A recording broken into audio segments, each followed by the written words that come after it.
Jordan Love. I love the hat, man. Way to go.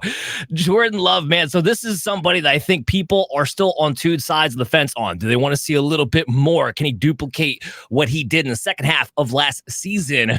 Or was the first half maybe closer to what we're going to see? I don't know. We're going to talk about it here. We got Matt who's going to talk about him. He's got him at QB8. He's going to be taking on Chris in this showdown. I am going to judge it. So the guest always comes first. Matt, you have him up at QB8. Why are you so high here on Jordan Love? Well, I didn't know there was really a showdown debate breaking down here, so I have to try and change my strategy. I didn't leave a whole lot of meat and potatoes here with this, but I'll tell you what, here's the new strategy right now. It is tried and true, and I'm going to become the biggest idiot you've ever had on this show. Why, you might ask? Why would someone bring themselves down to being an idiot? Well, I'll tell you why. Have you ever beaten an idiot in an argument? No, you cannot beat an idiot in an argument. They will bring you down to their level, and then they will beat you with experience. Here I am, the idiot with the experience. Let's go, Jordan Love. Listen, first off, QB6 last year, so QB8 is actually below where he could possibly be. So let's put some respect on Jordan Love's name. Christian Watson, he's potentially going to be healthy. If Watson's in this lineup, and I love Christian Watson, I love a healthy Christian Watson. Let's kind of make sure we separate healthy Christian Watson and Christian Watson that we kind of knew from last season there.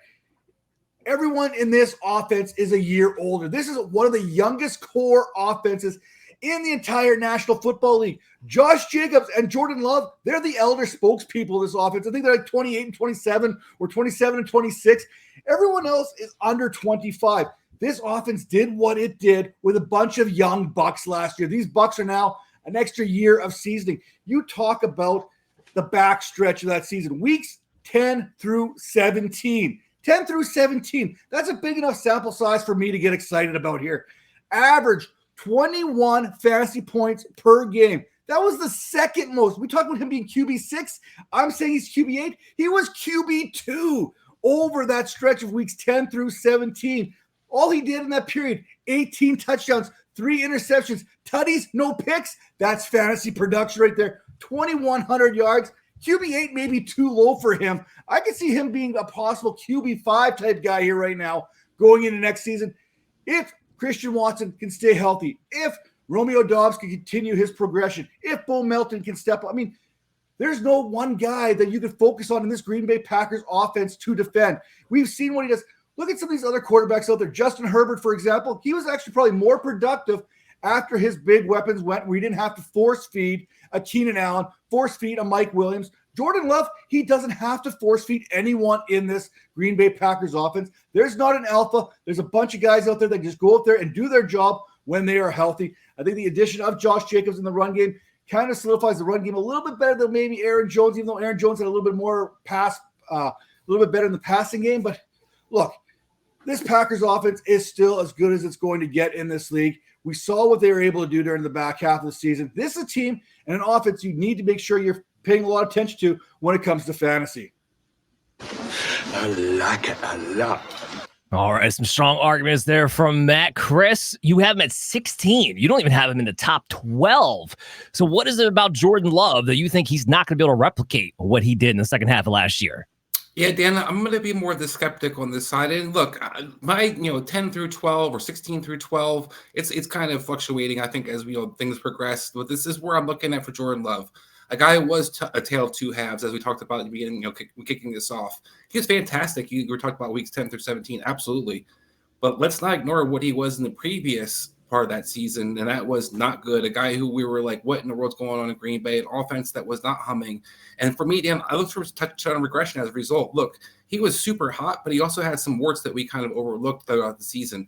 A guy who has 9 fumbles last year, a guy who had 3 games where he had multiple interceptions, including a 3 interception performance. That's going to cost you fantasy football. And then the upside, he had 2 games where he was over 300 yards last year. He had 1 game where he had 0 games where he rushed over 40 yards last year. And as a result, we look at all those different things. What are we going to get out of Jordan Love? I think we got peak Jordan Love last year. I think when you talk about the weapons, yes, the weapons are nice. But it's also a kind way of saying they don't have a true number 1 weapon. And we all consistently hear about why guys are going to go to these number one receivers and why we hate receivers, Justin Jefferson getting $35-40 million contracts because special receivers get special money. Green Bay doesn't necessarily have a special receiver.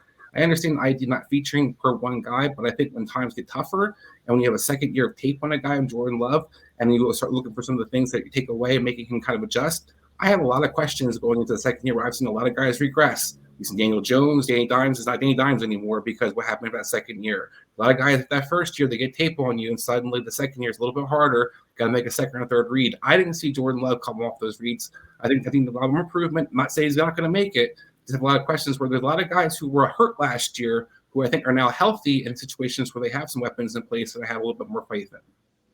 Yeah, this is why Jordan Love's such a great discussion, because you do have two sides of a coin that you can make a very strong argument on either side. Now, I happen to fall a little bit in the middle. I do have him ranked at 10. I'm closer to Matt on this. I do think he should be valued as a top 12 quarterback. But here's what I will say to kind of Chris's point a little bit, is that he needed the play action game to do what he did. Now, look, maybe Josh Jacobs doesn't get the injury bug like Aaron Jones did. Maybe Marshawn Lloyd, who they drafted to kind of back him up, ensures that they don't have the drop off, and that is able to stay as a staple in the playbook. And that very well may be the case. But Chris, I also kind of like your point of there hasn't been a true number one receiver. Now, I do think, I will say this, and we'll talk about Christian Watts a little bit later.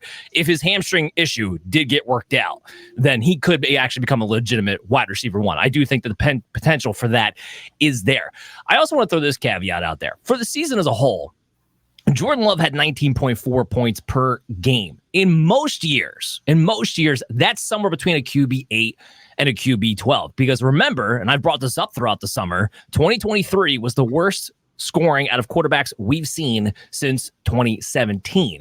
So if the quarterbacks improve or regress to the mean just a bit, all of a sudden what he put up last year may not put him in the same tier type of quarterbacks.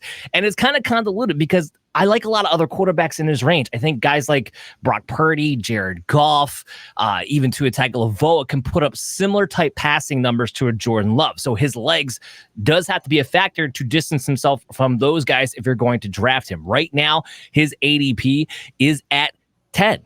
Where I have him ranked. I'm going to give this to Matt. I'm closer to him. I do think he needs to be valued as a top 12 quarterback. So ultimately, I give this to Matt. But I do see both sides of the argument here. I think, Chris, were you about to jump in? I was just going to say the touchdown passes is something that has to continue as well. That's where I'm looking at the caveat. Green Bay was incredibly efficient in touchdown production last year, and I think that's going to take some regression. That's where you're going to see if he doesn't throw 32 touchdown passes, those numbers that we got last year, you're not getting. If he does the 32 touchdown passes, it's going to be a hell of a disappointing season with all of the hype going into the Green Bay Packers offense too. So we'll keep that in mind.